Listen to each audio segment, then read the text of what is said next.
So this is my typical layout for my painting. I have my palette laid in front of me, and to my right, because I'm right-handed, I have my napkins and my water jars. And I'm getting out white paint. I'm pulling that out of my big can with my brush.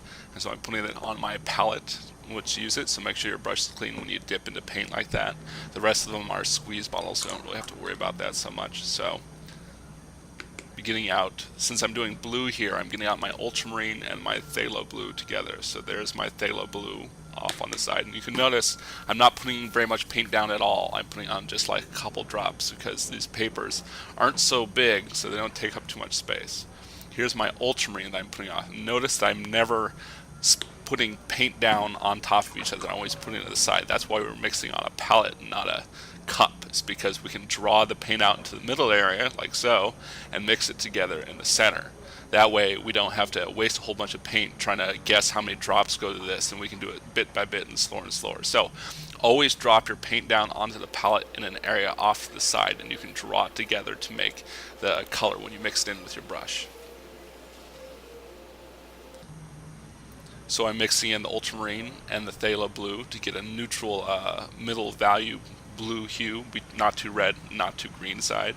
And with these pigments, you're always going to want to mix in a little bit of white for the cooler colors. Your blues and your purples are always going to get a little bit of white, simply because it needs that white reflective pigment to get it up to the proper opacity and the proper lightness for the proper blue hue. Otherwise, it's a really thick and really transparent type of pigment dye that's really thick when it's laid on top of each other, and it ends up being really dark unless you kind of break it up with this white pigment that will start reflecting more light through it. So this is a really common issue with these organic color dye paints that we have for our color theory set.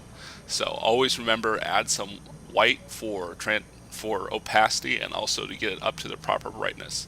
And finding the proper brightness is kind of like a balancing act, so you want to hunt for it, and it's going to be halfway between, like, you want to stop right before it starts becoming like a faded out tint, but you want to have it up there so it's like as bright as possible. So it's kind of a hard judge because it comes really deep and dark, and you add this white and it gets like brighter and fuller intensity hue. So you want to look and see, it's like, what is the brightest color I can achieve with this little mixture without getting too light into white pigment and too dark into keeping it the same, the darker pigments that you have.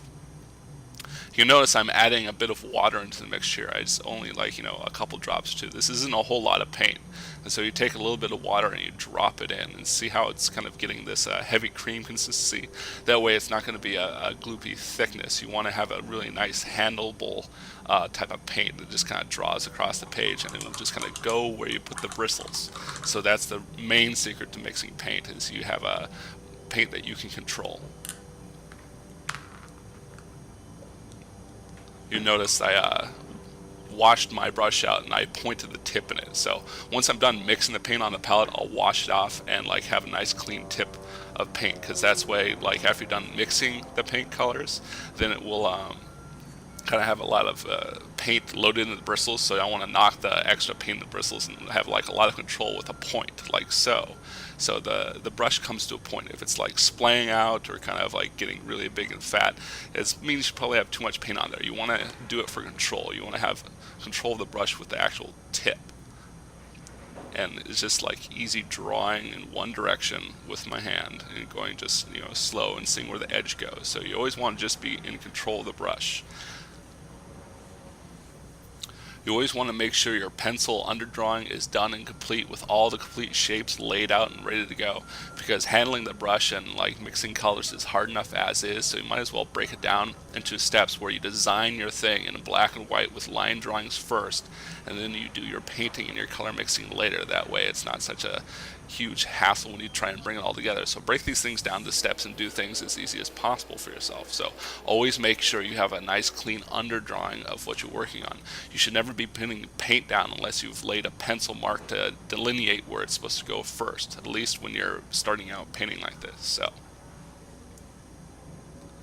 and I'm just kind of drawing the tip of the brush across and like, you know, just coloring inside the lines like you're supposed to do in your coloring book back in the day.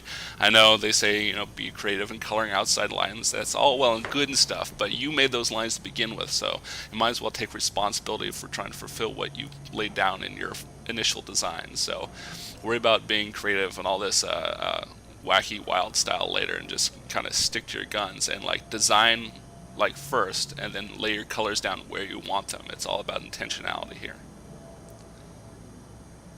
You notice that I'm rotating the paper depending on which direction my hand goes. So since these are such small drawings, like we can just twist them and turn them about on our tables and our desk until we get the right angle for our hands to go. The only thing you really have to worry about is not drawing your hand or your trailing fingers through your wet paint. So just be careful of that. But you can always twist it. If you brush correctly in one direction, just rotate the paper so you can brush in all the directions that you want on the shape that you're working on. And right now I'm just kind of outlining the star right now. So you do all the outside edges, and then you can just kind of load your brush a little bit thicker and then do the inside for one nice clean layer. But since the tricky part is doing the nice edges here, I don't have too much paint on my brush. It's like kind of a little bit more watery than most, so that way it has lots of control, like kind of a flowing ink type of thing, close to that. So once you have all your outlines done, then you can just start evenly brushing things down and knocking the texture down and kind of having a smooth application of the paint. And it's going to be a little bit transparent since it's like working it with a little thin, but like just one more coat of it like after it dries in a couple minutes. Since this is acrylic, it will dry pretty quick, so just after a couple minutes you can just go over some of the rougher spots again with the same color that you have, and it should stay wet on your palette, and you just go over it again and then it will be a lot more opaque and solid. Since your paint should be pretty thin, you shouldn't have these big gloopy clumps drying onto your sheet. That can happen if your paint's a little thick, or especially if you're using tube paints because it has like a thick body to it. So after you do your first initial application, sometimes you really just have to smooth all your lumps down with your brush and kind of knock and give it an even flat kind of a brush texture as opposed to leaving all these lumps. And that kind of comes with like control about how much paint on your brush, because if you have too much paint, then it will leave too much paint down on there. But that's the end of the blue star.